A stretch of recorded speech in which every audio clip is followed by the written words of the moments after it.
we are going to push this reset button today. It's our promise that you're going to get this because we know it so powerfully and you're willing to listen. And in the hours that we are together, you will find resonance with your point of power. But we want you to know that it only lasts a day, because tomorrow you have to get on that high-flying disc again. And the next day, you want to get on that high-flying disc again. So, and we want to say to you that you were born on it. You were born. How do I get on the high-flying disc? Well, you were born there. I know, but that was a long time ago. Now how do I get on it? Well, you have the potential of being on it every morning, unless you remember something unpleasant from yesterday, and that's, in other words, when you wake up, what disc do you jump on? Oh yeah, I gotta go to work. Yeah.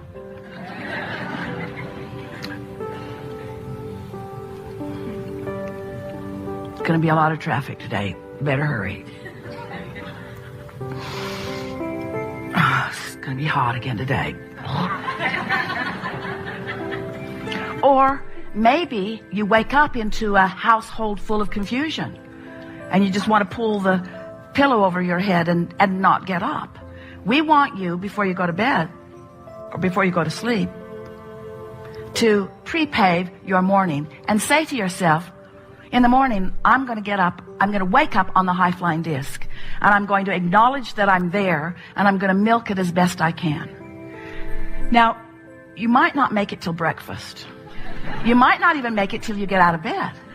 Esther has begun saying, she's been doing this for about 6 weeks now, and after about day 20, it became really, really easy to do. And she began saying to herself, oh, I'm awake. Sort of a startling and profound announcement to herself. I'm awake. For a while she'd say, damn, I'm awake. I'm awake. I'm awake. Am I going to go back to sleep? Because sometimes she has the luxury of doing that. Or am I going to get up? Now, this was an important thing for her to acknowledge, because if she's going to go back to sleep, she doesn't want any thoughts to get going, except thoughts of slumber. But if she's going to get up, she wants to make sure that the thoughts that she's thinking are thoughts that will be valuable to her. She wants to make sure that they are high-flying thoughts. And so usually she begins with some strong statement of appreciation of something that's very easy for her to appreciate.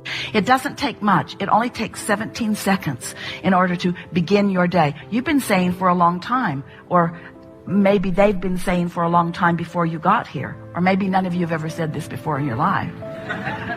Getting out of bed on the right side, or getting off on the right foot. That's what we're really talking about. Establishing your vibrational point of attraction first. Because we want you to understand that if you choose it first, it's so easy to get that positive momentum going. But if you wait until you've, without meaning to, by default, picked up and carried over some negative momentum, then it's harder for you to shift from that negative momentum. Law of attraction is the perpetuator of momentum.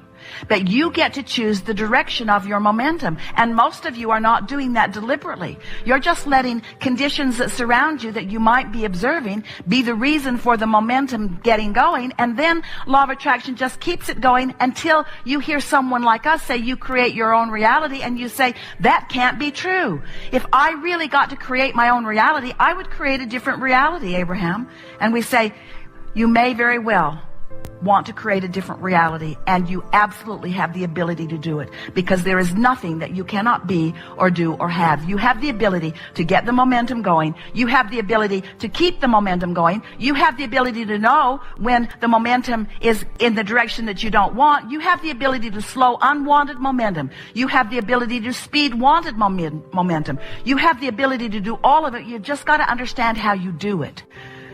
And you have to understand momentum. We think you understand momentum, don't you? Have you ever sort of been a little ornery and made a comment and someone picked right up on it? Someone on the ornery disc with you. And then off you go. Now you're remembering things you haven't remembered in a long time. You're telling stories that you haven't told in a very long time. And this person is extracting stories from their past and now you've got a really good ornery meeting going.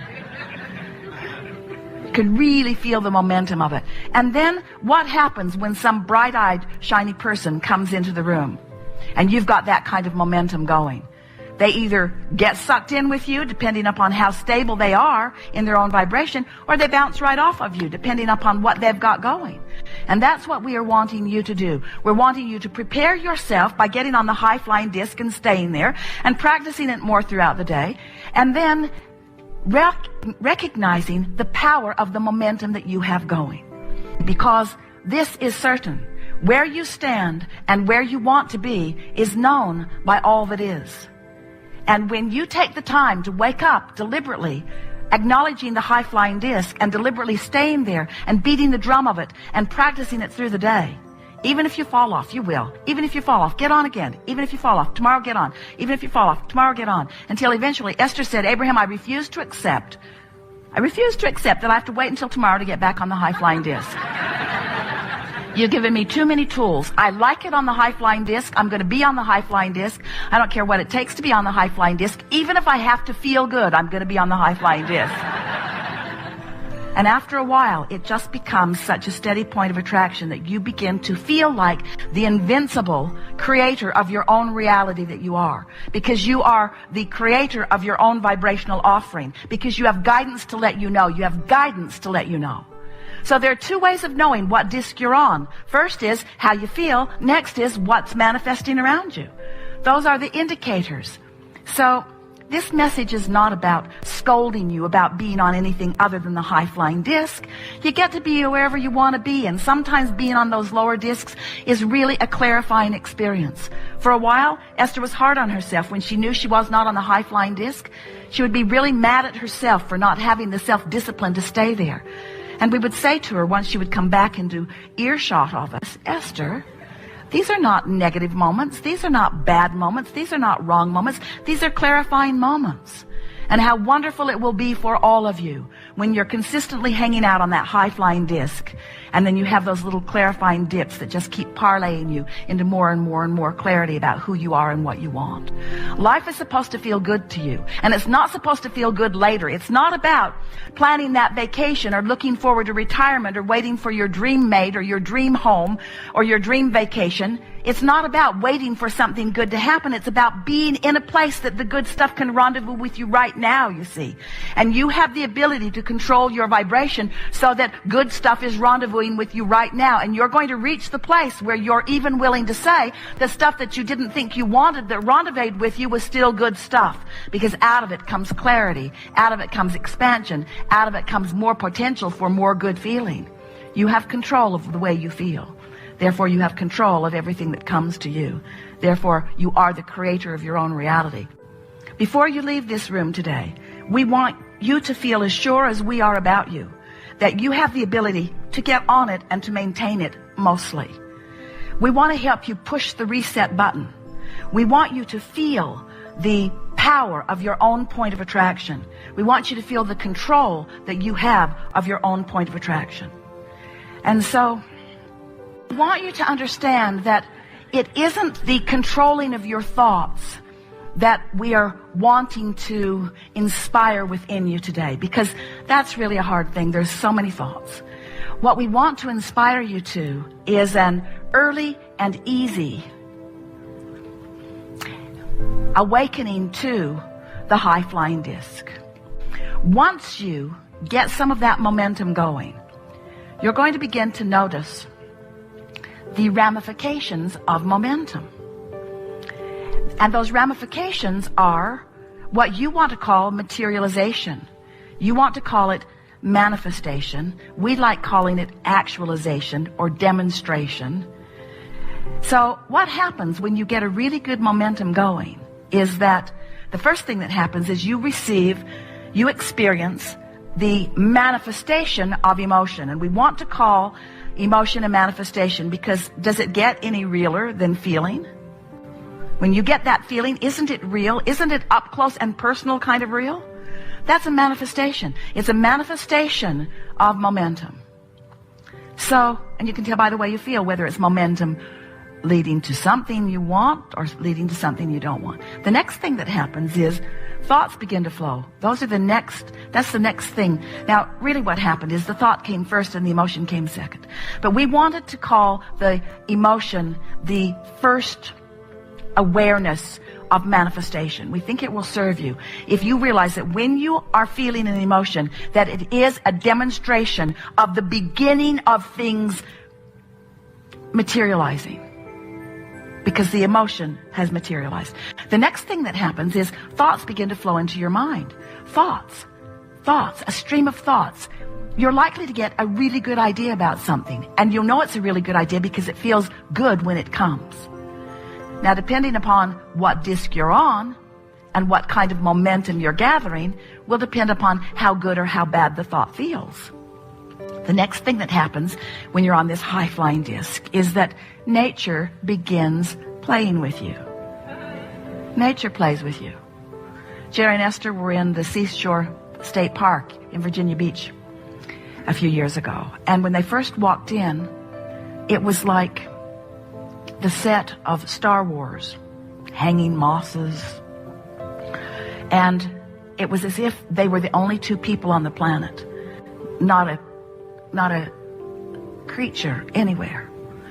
And as they walked a little longer and began breathing and reveling in the beauty of the place and relaxing into their own rhythm and pace, the creatures began making themselves known. All kinds of little critters were coming out of the bushes. And they got to the ranger's station, and there was a picture with a caption under it that said, "The elusive silver gray fox." And Esther said to the ranger, "Are we going to see some of them?" And he said, "I've been here 13 years and I haven't seen one." Jerry and Esther came around a corner. The elusive silver gray fox was standing right in the intersection. Looked at them, they looked at him, he looked at them, they looked at him, he looked at them, they looked at him. He said, "Seen enough," and off he went. Now they're standing on a wooden walkway, a walkway that is above a sort of swamp. And Esther is standing with her feet sort of dangling over the edge. And Jerry said, "Honey, I want you to just listen to the sound of my voice and move very slowly and deliberately back one step." And so Esther listened to the sound of his very calm voice and stepped back. And then he said, "Do it again." And she did. And he said, "Now look down." And there was a copperhead snake stretched out in the sun. And he laid there for a little while and said, "You seen enough?" Then off he went. So now Jerry and Esther are back at the ranger station, and Jerry said, "Did you know you have copperhead snakes?" And the ranger said, "No, we don't have any copperhead snakes." And Jerry said, "Well, you do now." Things that usually do not come out and play were coming out and playing because the vibrational resonance with that high-flying disc was emanating. And nature is the first responder beyond your own emotions and thoughts to demonstrate to you where your vibrational frequency is. Any nature ever playing with you? Hummingbirds doing ridiculous loop-to-loops in the gardens? Birds flying, obviously, just for entertaining you? Creatures of all manner, cooperative components of the universe, saying to you, now that you're getting the hang of this, we would like to demonstrate with you the alignment that we feel in you. And then, of course, on your high-flying disc, other humans also on the high-flying disc, appearing in crowds, standing out, walking to you, right timing, saying the right thing at the right time, giving you just a little piece of something that you were wondering about, another little piece of something, rendezvous all day long, leading you to where you want to be.